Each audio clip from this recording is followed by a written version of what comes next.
আপনি পেতে পারেন 50 লক্ষ থেকে 20 লক্ষ টাকা পর্যন্ত লোন। কে দেবে আপনাকে লোন? লোন দেবে সরকার, তাও আবার 35% সাবসিডিতে পেয়ে যেতে পারে। মনে করুন আপনি পেলেন 10 লক্ষ টাকা লোন, সেক্ষেত্রে আপনাকে 3.5 লক্ষ টাকা শোধই দিতে হবে না।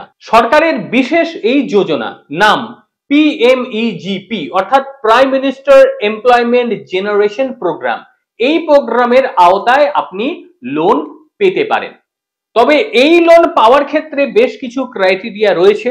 ধরুন আপনি কিছু বানাচ্ছেন, তৈরি করছেন অর্থাৎ ম্যানুফ্যাকচার করছেন, সেক্ষেত্রে আপনি পেতে পারেন 50 লক্ষ টাকা লোন। যদি কোনো সার্ভিস আপনি প্রোভাইড করেন, সেক্ষেত্রে আপনি পেতে পারেন 20 লক্ষ টাকা পর্যন্ত লোন। এক্ষেত্রে নিজের বাড়ি থেকেও কিছু অর্থ আপনাকে লাগাতে হবে, সেটা 5% থেকে 10% পর্যন্ত অর্থ আপনাকে লাগাতে হবে। দেখুন নিচে আমি একটি ওয়েবসাইট দিয়ে দিয়েছি, সেই ওয়েবসাইটের ভেতরে ঢুকুন, তারপরেই দেখুন ওয়েবসাইটের ওপরে লেখা আছে পিএমইজিপি। সেখানে ঢোকার পরই এই লোন সম্পর্কে বিস্তারিত আপনি জানতে পারবেন। যথেষ্টই গুরুত্বপূর্ণ ভিডিও। ব্যবসা করার জন্য অনেকের টাকার প্রয়োজন, আর সেই টাকা আপনি পেতে পারেন সরকারের কাছ থেকে। অবশ্যই শেয়ার করবেন।